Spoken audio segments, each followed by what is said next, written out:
Kisah Nabi Muhammad bagian 64, Rasulullah tiba di Kuba. Kaum muslimin di Yasrib sudah mendengar bahwa Rasulullah telah meninggalkan Mekah. Oleh sebab itu mereka menanti-nanti dan berharap-harap kedatangan beliau.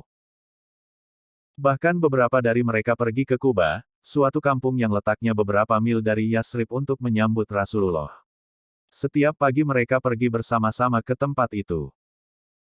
Jika sampai siang Rasulullah belum datang, mereka pergi dan berteduh sebentar di tempat lain. Ketika petang tiba, dan Rasulullah belum juga tiba, mereka pulang ke Yasrib. Begitu terus setiap hari. Rasulullah dan rombongan memang masih agak jauh dari Yasrib. Suatu hari ketika panas matahari tengah begitu terik, Rasulullah tiba di Kuba. Saat itu, penduduk Kuba juga sudah banyak yang memeluk Islam. Mereka juga tengah menanti-nanti kedatangan Rasulullah.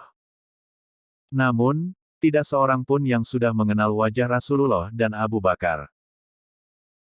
Oleh sebab itu, ketika beliau dan Abu Bakar berteduh di bawah pohon kurma, tidak seorang pun yang datang menyambut. Sampai akhirnya, lewatlah seorang Yahudi yang mengetahui Rasulullah dan Abu Bakar yang tengah berteduh itu. Yahudi itu segera naik ke tempat yang tinggi dan berteriak sekeras-kerasnya, "Hai orang-orang Arab! Itulah orang yang kamu harap-harap dan kamu nanti-nanti kedatangannya. Ia telah berada di sini. Ia telah datang." Demikian teriak orang Yahudi itu berulang-ulang.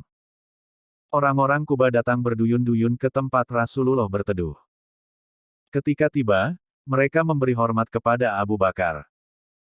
Melihat itu, Abu Bakar segera membuka selendangnya dan meneduhi Rasulullah. Barulah orang-orang sadar bahwa mereka telah salah menyalami orang. Orang-orang meminta Rasulullah beristirahat selama beberapa hari di Kuba. Rasulullah pun mengabulkan permintaan itu. Beliau tinggal di rumah seorang sahabat Ansar bernama Kaltsum bin Adam. Gelombang kerinduan pada Rasulullah. Banyak penduduk Muslim Yasrib yang belum melihat Nabi Muhammad. Kerinduan akan sosok Rasulullah melambung saat menanti kedatangan beliau. Mereka ingin bertemu laki-laki yang telah menderita jiwa dan raga dalam berjuang, terusir dari kampung halaman, tetapi tetap bersemangat, percaya diri, kokoh, berhati tulus, dan terus berdakwah, tanpa pernah berhenti. Gelombang hijrah Ali bin Abu Talib.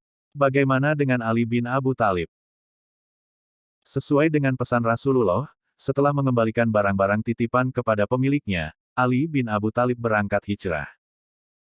Ali pergi mengawal keluarga Rasulullah dan keluarga Abu Bakar.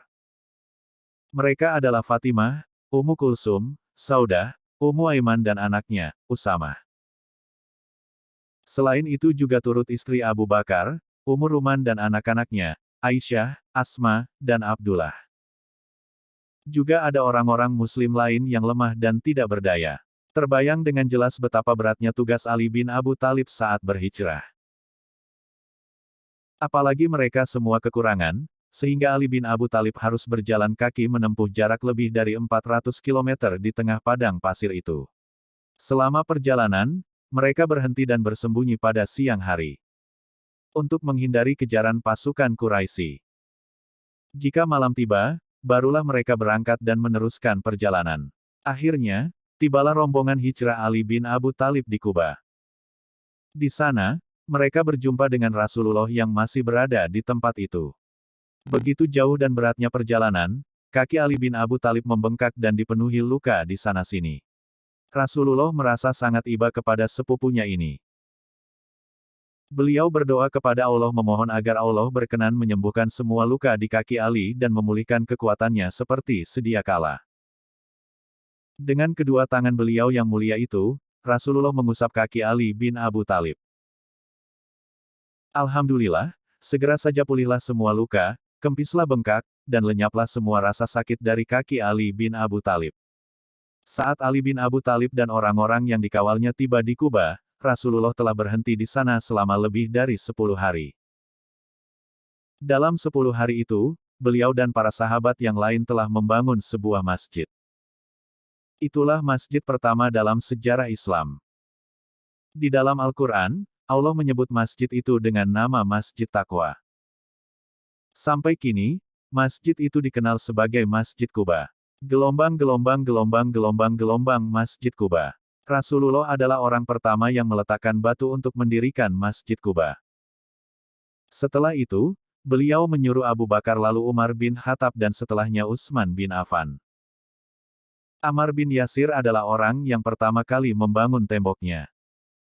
Kemudian, para sahabat Muhajirin dan Ansar membangunnya bersama-sama. Begitu masjid selesai kaum muslimin di Kuba menyangka Rasulullah akan tinggal di Kuba lebih lama lagi.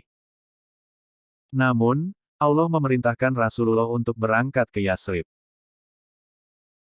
Begitu mengetahui hal itu, dengan wajah sedih, kaum muslimin Kuba mendatangi Rasulullah dan bertanya pelan, "Ya Rasulullah, apakah Tuhan memang menghendaki rumah yang lebih baik daripada rumah kami?" Rasulullah mengerti betapa besar rasa sayang kaum muslimin Kuba terhadap dirinya. Beliau pun menjawab dengan kata-kata yang sangat halus, "Oh tidak begitu, Allah memerintahkan saya berangkat ke Yatsrib. Karenanya, hendaklah tuan-tuan membiarkan unta saya terus melanjutkan perjalanan." Sebelum berangkat, Rasulullah berdiri di Masjid Kuba. Para sahabat berkumpul di hadapan beliau. Rasulullah bertanya kepada mereka, "Apakah Anda sekalian orang-orang beriman?"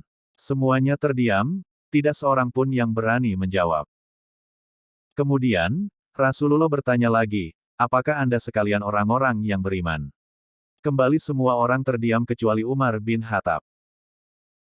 Saat itu Umar menjawab, "Ya Rasulullah, sesungguhnya mereka semua orang-orang beriman dan saya termasuk salah seorang dari mereka."